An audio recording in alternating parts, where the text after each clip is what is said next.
Laughter is such good medicine. Woo! So we have to recognize that to make these daily shifts in many ways are some of the hardest shifts we're going to make, because we have an entire societal system designed for us to be disconnected, designed for us to trash our planet, designed for us to trash our bodies. Every time we use a plastic cup, it is the same thing as cutting the hole even bigger for the oil that's spilling out in the Gulf right now.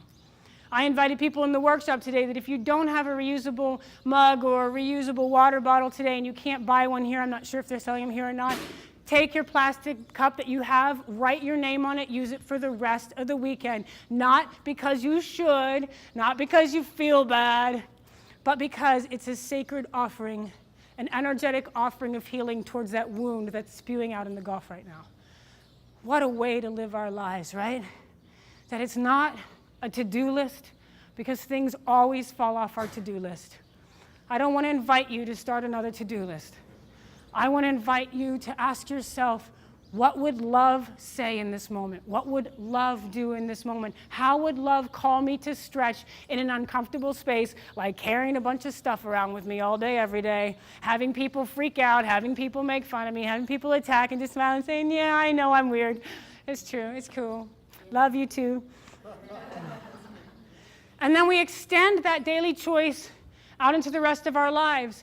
It's like there's so many things we can look at, and it's all the stuff we kind of forgot about because it became a little bit passé, that whole like reduce, reuse, recycle thing. Part of the reason we forgot about it is because we started focusing on recycling. Why? Because then we can still consume. That's why. Actually, corporations spent billions of dollars advertising recycling because they didn't want you to pay attention to reduce. It was not good for their bottom line. Reduce, reuse, recycle. To make it alive and present for me, I add on first respect and rethink.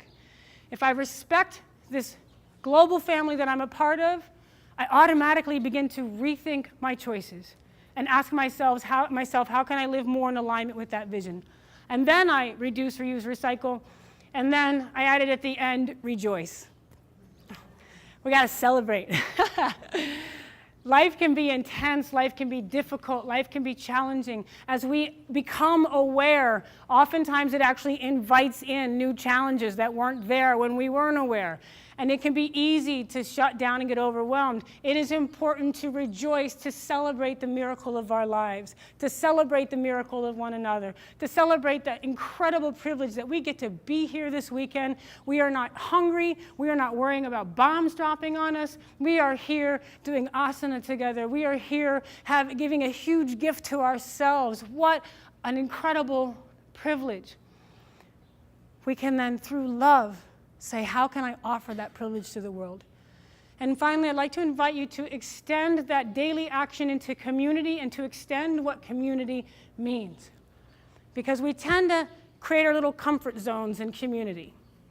And in that comfort zone, we're not being the full expression of what's possible for community.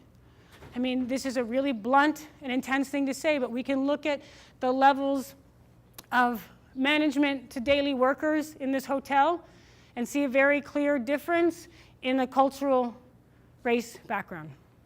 I am not saying that with judgment. I'm not saying that to make anybody wrong. I'm not saying that to make anybody feel bad. I'm just inviting it into our awareness that as a collective society, we've inherited a world that has us be disconnected from one another.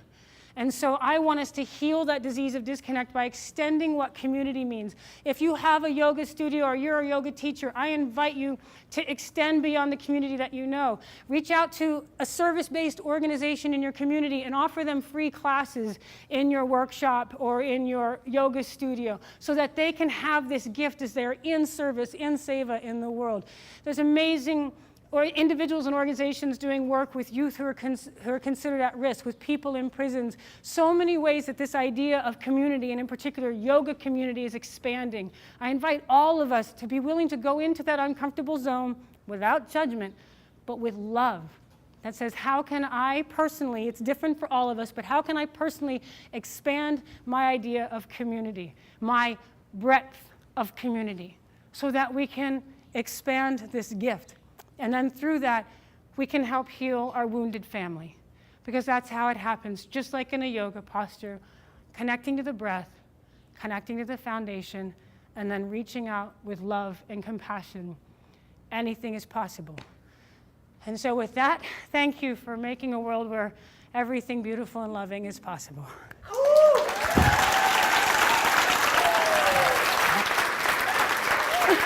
Thank you.